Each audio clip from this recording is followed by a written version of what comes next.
L'idéal serait finalement de pouvoir aller sur Internet seulement dans les moments où nous sommes heureux et bien portants. Pourquoi? Parce que on s'aperçoit que quand les gens vont sur Internet en ayant le goût de la vie sociale, eh bien, ils y développent leur goût de la vie sociale, ils élargissent leurs relations, ils rencontrent encore plus de gens. Puis on s'aperçoit inversement que quand les gens vont sur Internet après une déception, une frustration, une humiliation, un échec, eh bien, le risque est de fuir la réalité qui a été décevante et de s'enfermer dans le virtuel. C'est comme ça que on s'aperçoit qu'Internet peut se comparer à une sorte de couloir ou d'antichambre qui aurait deux portes. D'un côté, il y a une porte vers la réalité et chacun peut la prendre quand il en a envie. Grâce à Internet, on peut rencontrer des tas de gens qu'on n'aurait pas rencontrés sur Internet et on peut même les rencontrer pour de vrai si on décide de leur donner rendez-vous, de leur téléphoner, de les voir pour de vrai à l'occasion d'un voyage, d'un déplacement. Et puis, cette antichambre, ce couloir qu'est Internet, a une autre porte, et cette autre porte est ouverte vers l'imaginaire, et toute personne qui désire fuir le réel a sur Internet un moyen très privilégié, c'est d'ouvrir cette porte, et là de cultiver ses fantasmes, ses rêveries intimes, sans jamais rencontrer personne pour de vrai, voire même sans jamais interagir avec un être humain. Certains pensent peut-être que le risque guette surtout les adolescents, mais c'est faux, ce risque guette à tout âge, puisque aujourd'hui, par exemple, beaucoup de personnes qui vont sur les sites de vente en ligne, y vont pour rêver sur des objets et pas du tout forcément pour enchérir et encore moins pour acheter. Mais des générations ont rêvé sur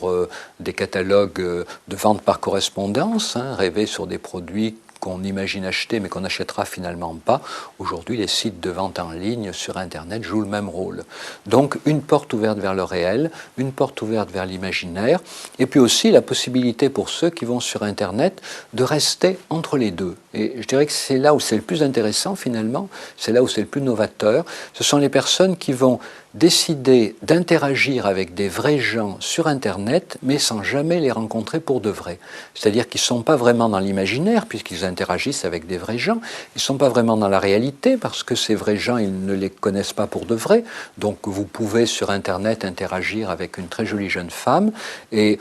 en fait, peut-être derrière cette jeune femme, il y a un vieux monsieur moustachu ou un adolescent facétieux, mais vous pouvez décider de ne jamais le savoir, donc vous ne le saurez jamais, et vous continuerez peut-être pendant très longtemps à interagir avec une charmante créature féminine sur Internet. Et on s'aperçoit que pour ceux qui décident d'utiliser Internet pour rester dans le virtuel, eh bien, il y a un nouveau régime de fonctionnement qui s'établit, un régime dans lequel finalement rien n'est absolument vrai, rien n'est absolument faux, tout est vrai et faux à la fois, et c'est à chacun de croire comme il en a envie.